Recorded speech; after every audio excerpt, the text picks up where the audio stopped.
back, everyone. We're moving on to our next section, which is voyeurism, feminism and exploitation, and our first speaker is Jenny Stoney with Photography Through the Window, Capturing the Moment or an Invasion of Privacy.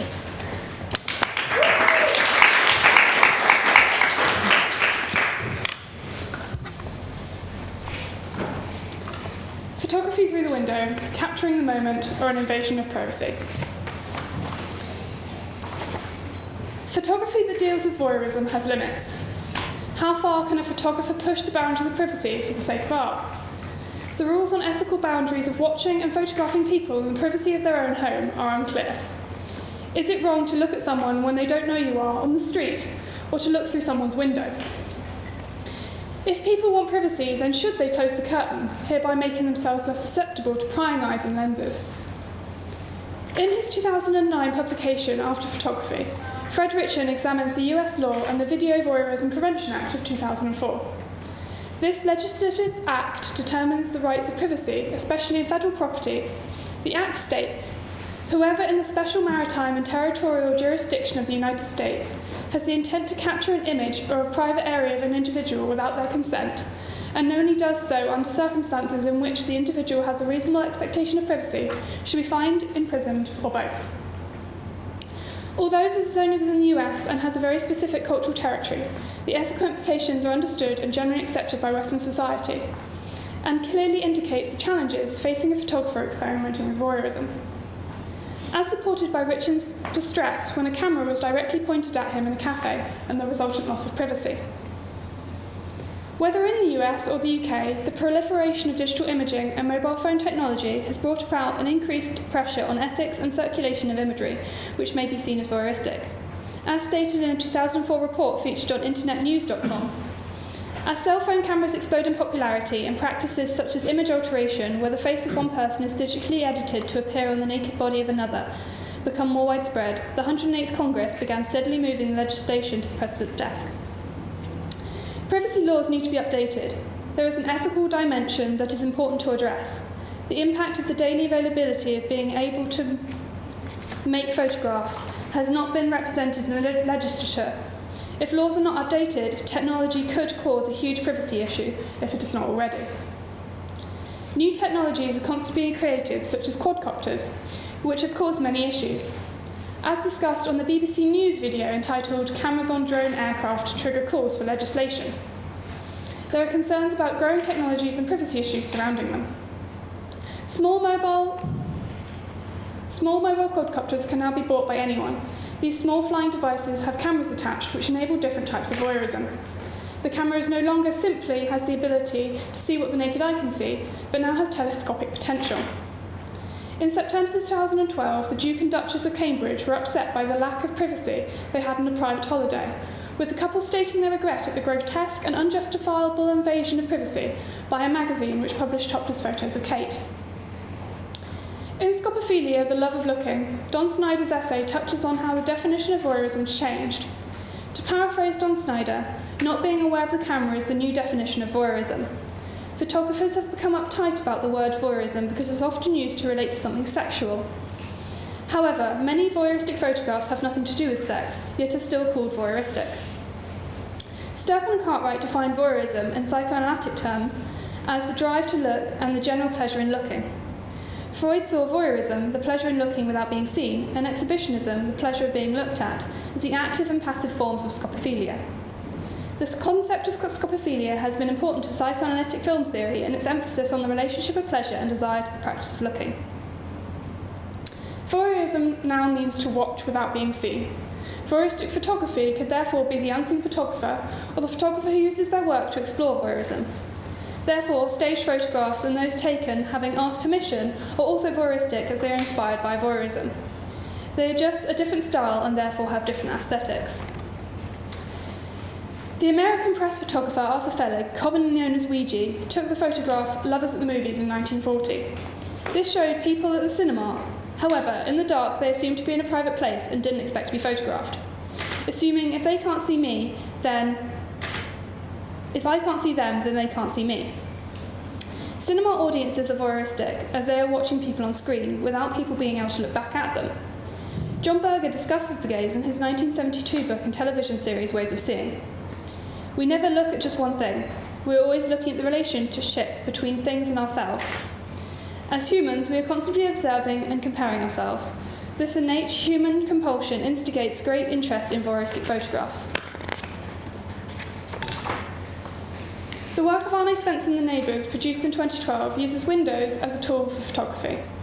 The Neighbours' permission was not gained for this artwork. This series was on display in the Herbert Gallery.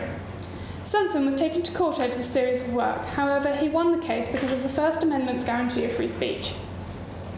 Svensson stresses that his motivation was only to observe the nuances of human existence.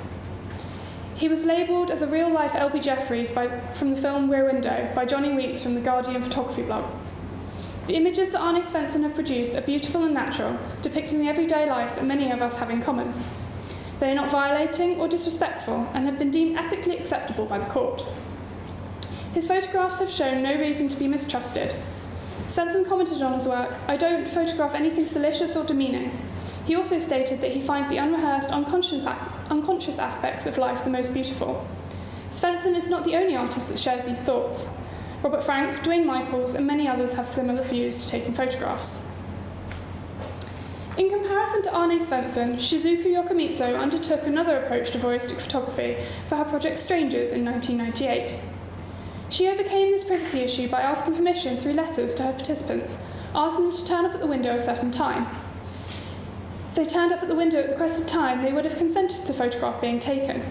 This is still deemed voyeuristic, however it is more staged. The work is a collaboration between the participant and Yokomitsu. The subject is invited to take an active part in the project. But overcoming the issue of voyeuristic photography and privacy, it has become a kind of performance. You lose some of the natural human presence.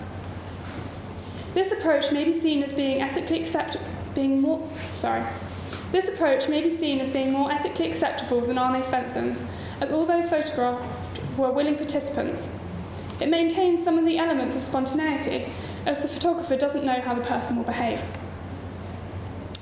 In his series The Americans from 1958, Robert Frank photographed America as an outsider looking in.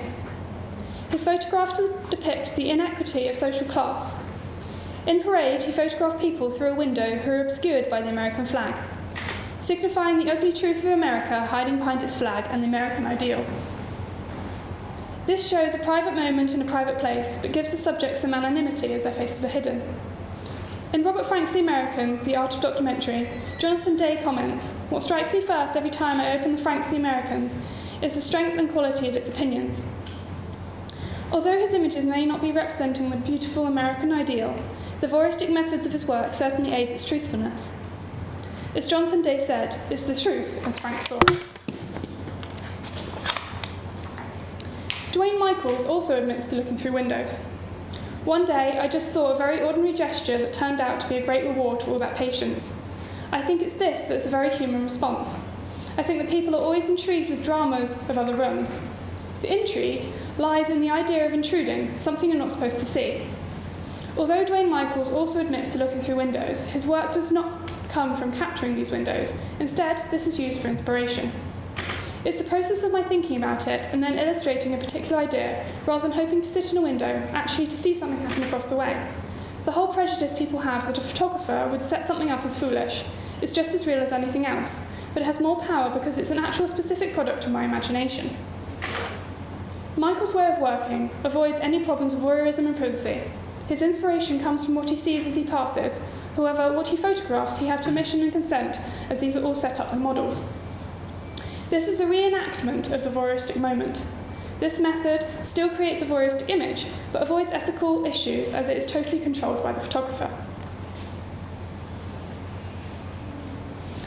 Voyeuristic photography has always raised ethical dilemmas, but never more so than in this technological age when images not visible to the human eye can easily be photographed and widely distributed.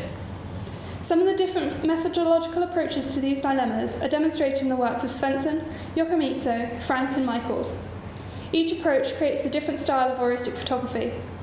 If photographers wish to push boundaries of what is deemed socially acceptable at the time, they have to take the consequences of possibly being challenged in court.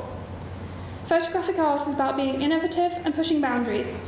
Privacy laws give a strong guideline of social acceptability, however, they can still be broken. Ultimately, people taking voyeuristic photographs have to be controlled by their own ethical beliefs and moral standards, as this is not an area that can be policed and controlled 100% of the time.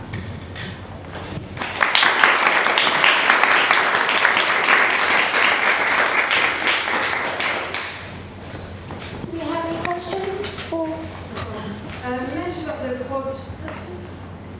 Quadcopters, yeah? quadcopters. Are there any regulations behind those? I know that in London there's definitely limitations, and it can depend on the spec of your quadcopter or drone. Definitely with commercial use, you need insurance, permission, and a license. So there's definitely limitations to where you can fly them and what rules apply and where you're flying. How would your research perhaps influence if you were to undertake a voyeuristic kind of project?